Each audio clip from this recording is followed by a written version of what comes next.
All right, welcome back. Here, I'm going to walk you through onboarding into the Money Dashboard. So when you get into the course, when you purchase the course, you'll receive a separate invite to log in and create an account with the Money Dashboard. Okay, if you haven't gotten that yet, then send me an email, reach out, and we will make sure that comes to you. So you have to look for a separate email. It's not on this site. Now, once you log in, it's going to look like this. I'm just going to walk through onboarding with you really briefly so that you understand what it looks like and what is needed and the best way to utilize this platform. So we'll go ahead and get started. So here you're just going to talk about what are your priorities. This helps you understand where you need to be focusing. So retirement planning, or freedom planning, as I like to call it sometimes. When do I have flexibility and optionality in my life? I think minimizing taxes is important. Investment management, I need to figure out my investment strategy, and contributing to charity. So those are my top priorities. Oh, and saving for college for the kids. So there we go. And you can drag and drop, move this anywhere you want to go. So top priority to bottom priority. So we'll put investment management there, minimizing taxes. Okay, great. We'll move on. This is what keeps you up at night. Is it stock market volatility, living too long, running out of money? Whatever it is, you can add that here. Next, you're just going to go ahead and enter your information. So we got Jim Halpert here, his birth date, his male. We're going to move on. Jim, of course, is married to Pam, and birth date and everything. It says birth date's optional, but it's best to add the birth date. And then we have two children, Cece and Philip Halpert. So if you have another child, you just add their first and last name and their birth date. Again, important to have the birth date in there. You can add any other relationships you have, especially if you have anybody that's dependent on you for financial support. You can add them in here. Next, you're going to enter in your employment information. What do you do? What's your job title? And how much do you earn?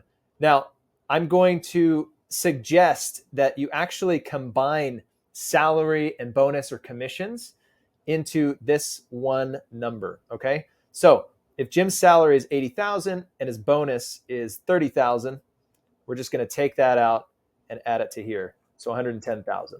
It just makes things in this system easier to project when that is just one combined income. And retirement age, we'll just keep it at 65 for now. See what happens. Next, we have Pam. Pam obviously is the office manager, $60,000, no bonus, and retirement age 65 as well. Okay, here it talks about some of your goals that you might have. Okay, you can click on any of these, travel and leisure, of course, retire early as possible, and maybe move. And if you want to add your own, spend time with grandkids. There you go, save. Moving on. Here is where you're going to talk about any future goals, and you're actually going to assign a value to these. So I've put in a few already. Obviously, we have education for Philip, right? That'll start in year 2032. This pops up for you based on the ages that you entered in. So right around 18 years old. Annual amount, probably around 10,000. That's what I am planning for. You could be more or less. So that means it's going to be $10,000 a year, 4 years, 2032, 33, 34, 35. Okay? So it's an annual amount for that. I have CC's education as well, same deal. And then I've got a home. Now the home purchase that I want to buy that in 2024. The amount I'll need, it's not the total amount of the home. I'm not going to buy the home in cash, most likely. I'm planning to I need an extra $20,000 for the down payment by 2024. Okay, so you're going to put the amount that you actually is going to come out of pocket that you're going to need.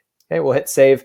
If you have any other goals, maybe travel, and I want to travel for the next 50 years, and I want to spend $5,000 a year on travel.